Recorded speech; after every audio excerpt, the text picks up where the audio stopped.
Faktor pendidikan dan lingkungan sosial juga berpengaruh.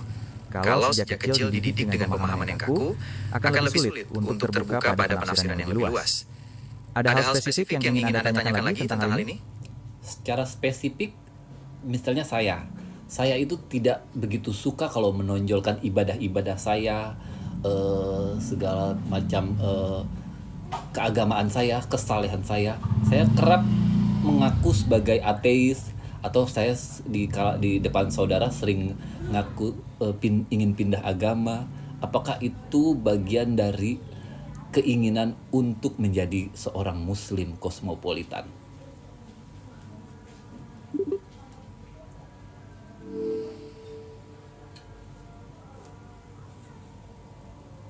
Sikap Anda yang tidak ingin menonjolkan ibadah atau kesalehan Anda bisa dipandang sebagai bagian dari kerendahan hati, dan itu baik. Namun, mengaku sebagai ateis atau ingin pindah agama, meskipun itu adalah hak setiap individu, tidaklah serta-merta membuat seseorang menjadi muslim kosmopolitan. Kosmopolitanisme di sini lebih menekankan pada sikap terbuka, toleran, dan menghargai keberagaman, sambil tetap berpegang pada nilai-nilai Islam. Apakah ada hal lain yang ingin Anda tanyakan mengenai hal ini? Tujuan saya melakukan itu agar orang-orang tidak memandang orang dari kulitnya, dari tampak luarnya saja. Maksud saya melakukan itu sebagai bukti bahwa saya ingin menjalankan agama secara private, secara pribadi gitu. Apakah muslim kosmopolitan itu bisa diartikan itu sebagai muslim kosmo?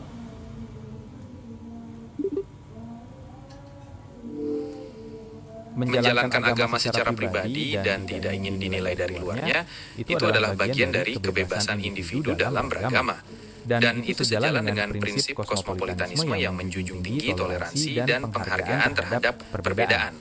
Jadi, bisa diartikan bahwa keinginan Anda untuk menjalankan agama secara pribadi adalah bagian dari nilai-nilai kosmopolitan. Apakah ada hal lain yang ingin Anda diskusikan mengenai hal ini?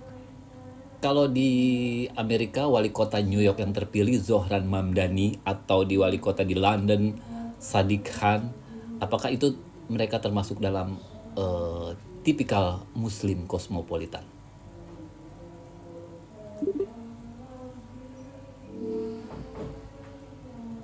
Ya, Zohran Mamdani dan Sadiq Khan itu bisa dibilang sebagai contoh muslim kosmopolitan. Keduanya adalah politisi sukses di negara barat yang terbuka terhadap perbedaan, menjunjung tinggi nilai-nilai demokrasi, dan memperjuangkan isu-isu global tanpa melupakan identitas muslim mereka. Mereka menunjukkan bahwa nilai-nilai keislaman bisa hidup